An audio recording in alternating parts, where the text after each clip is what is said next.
The long-teased and anticipated Helldivers crossover with Halo ODST is officially here in a brand new Warbond, which is actually unexpected considering the last crossover with Killzone was just in the Superstore and just, in inventory. So hearing it's a Warbond is actually far better for the future because, we can unlock this all at our own pace. There is going to be some initial concerns with price as well as the weapons itself, in my opinion, but first let's get into the trailer.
Now, as always, Arrowhead absolutely cooked when it came to the trailer. They showed just enough, they showed off everything they needed to, they didn't waste much time, still not very long, still not overblowing it, style, music, everything, just perfectly Helldivers-esque.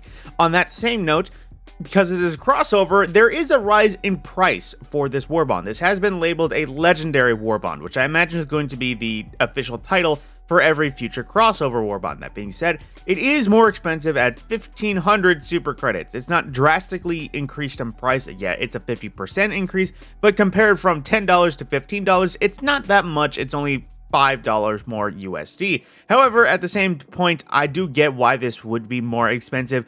Copyrights, IPs, crossovers from another studio, whatever licensing they need to pay for in order to actually use various copyright material. Regardless of the why or how, I'm not exactly sure, but I understand why this would be more expensive as, of course, even though it is an agreement, it is using another franchise's IP. So with that, they do probably need to pay some, I don't know if taxes would be the right word, but they need to pay the ferryman, supposedly, in terms of getting these items into Helldivers. Speaking of items, we have 4 weapons coming, 2 straight out of ODST and 2 more Halo classics as well. Starting off, we have the assault rifle, the silenced pistol, the shotgun, and the suppressed SMG. I should have said suppressed pistol, but that's just how it goes.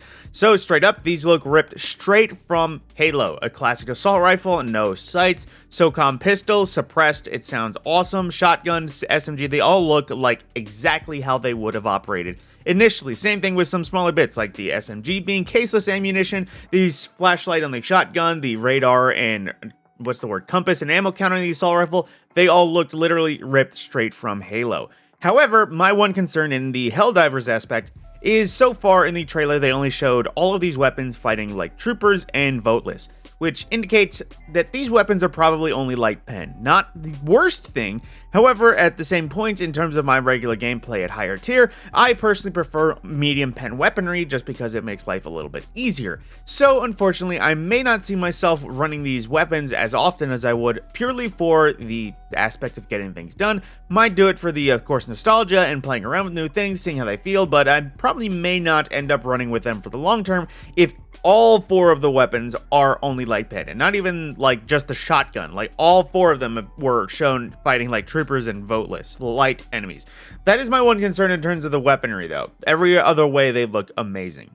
Speaking of looking great as well, we have the ODST armor set as well as the Recon armor set, and the A9 Helljumper and the A35 Recon. Both of these look straight out of Halo 3 ODST, of course with some Helldivers adjustment, but seeing the Recon helmet was honestly amazing, because I was obviously expecting the ODST, not expecting the Recon frankly. But of course, in retrospect as well, we have a new passive with the feet first, making a whole new game in terms of Helldivers, because it's actually emphasizing stealth more than it would be originally with just the light armor passives that we had before, making less noise from movement in addition to these suppressors that were just added, as well as additional range when finding points of interest and being immune to leg injuries, so you can be a Recon Helldiver a lot more than usual, as well as being able to get out of there regardless of whether or not you're taking fire. Now, you're not immune to knockdown by any means, but you won't take a round and suddenly your leg is broken or anything like that. So if you're out of stims and you're actually managing to tank, we can actually survive. Now, unfortunately, like before, we have no idea on the light, medium, or heavy status of these armors. We just know that they have a new passive. We have no idea of any other. We have Now, unfortunately, at this point, we have no idea of the designation of this armor. Is it light, medium, or heavy for either of them? But at least we know that they will all be in the Warbond and not split into the Superstore, of course, granted with the additional price. However, we also have the usual bits of Helldiver stuff to go over, and that is, of course, things like the variety of emotes that we'll be seeing, as well as the other things first. So we do have a whole set of patterns available for the FRV, Exosuit Shuttle, and Hellpod, all straight UNSC Green, a brand new player title in the form of Rookie, 2 new capes looking straight out of Oni and ODST, as well as titles available. So pretty much this is the full overview of everything involved with this Warbond, in case you wanted to see it as a whole. But with that, that is everything I have to talk about, because like I mentioned, we have details on the visuals, and we have details on what is coming. We just don't know more about everything else. I'm guessing the Recon will be light armor, and of course the Helljumper might be medium or heavy, but that is of course just my guess. And like I mentioned before, it is just my, how do I say this? Predictions based on the trailer that all of the Halo weapons will be light penetration. Again, that is my prediction. It's not set in stone. They could be different. They maybe just didn't show any of that. But with that, my name is the Mad Scorpion. This has been the ODST crossover Warbond heads up, and I will see you in the next video.